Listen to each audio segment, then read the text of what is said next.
Using a multisensory approach is a great way for working on forming shapes, letters and numbers. We learn through our senses, so engaging the senses in as many ways as possible really helps with learning and with that knowledge retention.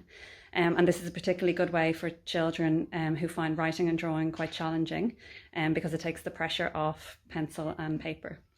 So there's lots of ways that we can do this, and here's just a couple of examples.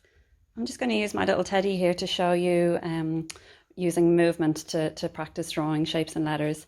So you can practice, I'm just going to do a circle, practice drawing on your child's back.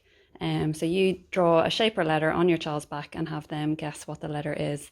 Doing it in this way really helps with learning the feeling of the movement.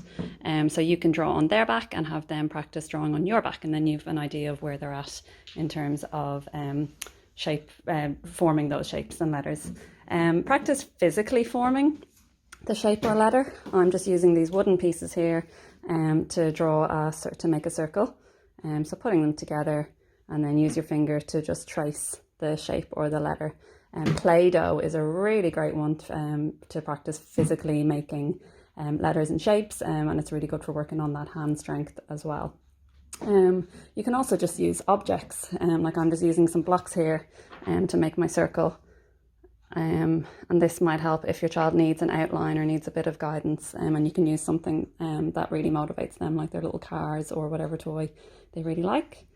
The next one is getting messy. This is a brilliant way for working on shapes and letter formation. So I'm just got shaving foam here and I'm drawing my big circle in the shaving foam. If your child doesn't like getting messy, then you could always use a stick or a pencil or a spoon to draw the shapes and letters. So then once your child is doing forming shapes and letters in all these different ways, then is the time to move on to paper and pencil.